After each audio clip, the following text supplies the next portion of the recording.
Et salut les amis, c'est Nakoneko-san, on se retrouve pour mon premier tutoriel. Et oui, c'est les tutoriels sur les cheveux manga. Donc bah oui, en fait c'est mon premier tutoriel sur la chaîne. Donc voici l'erreur la plus fréquente qu'on fait avec les cheveux manga. Ce sont les traits spaghetti. Bon, moi j'appelle ça des traits spaghetti, appelez ça comme vous voulez.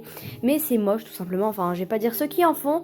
Évitez d'en faire clairement parce que là on dirait pas du tout des cheveux réalistes. Le but des cheveux manga c'est qu'ils soient vraiment réalistes. Donc voici le premier exemple. Alors je fais l'exemple d'une femme avec des cheveux longs. Donc fille, hein, parce que les garçons, ils vont pas avoir des cheveux comme ça. Enfin ça dépend lesquels, hein, mais je suis pas en train de dire que les garçons ils vont avoir des cheveux tout le temps courts, mais là c'est une fille. Donc comme on peut voir, je fais beaucoup de boucles et de mèches qui partent un peu dans tous les sens. Donc j'ai oublié de faire un tutoriel, un croquis dans la vidéo, mais quand on a des cheveux, les cheveux il faut les adapter à notre environnement. Par exemple, s'il y a un courant d'air qui souffle, les cheveux vont être légèrement penchés légèrement dans le sens du courant pour montrer qu'il y a un courant. Si on fait une fille qui saute dans le ciel, bon oui, c'est qui est très très peu commun, on va faire ses cheveux en haut de sa tête qui montent un peu parce que quand on descend, les cheveux ils montent. Alors voici un exemple maintenant d'une fille qui a les cheveux courts, donc toujours sur une fille. Donc comme on peut voir, c'est assez différent. Là, je lui fais les cheveux raides. En fait, il y a plusieurs sortes de cheveux, les cheveux plutôt comment dire, plutôt volumineux et les cheveux plutôt raides comme celui-là. Donc quelque chose d'important.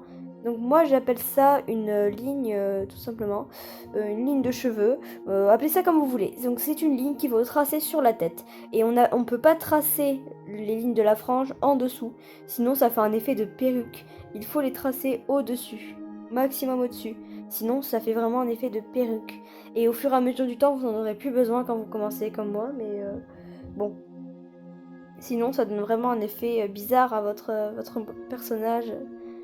À moins qu'il porte réellement une perruque. Mais bon, autant le faire chauve, hein, clairement.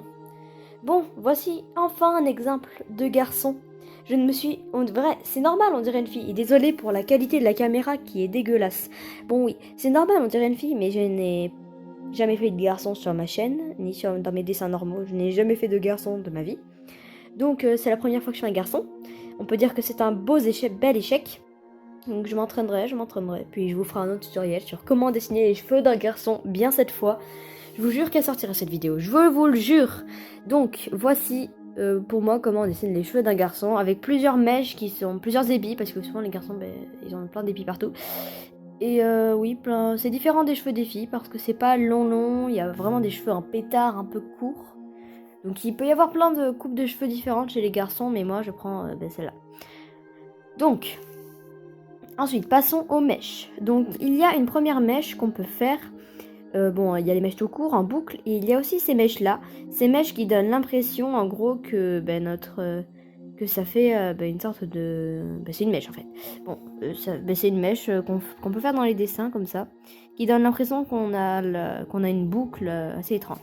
Ça, c'est quand on fait des sortes... moi j'appelle ça des tourbillons. Quand on fait des sortes de tourbillons comme ça.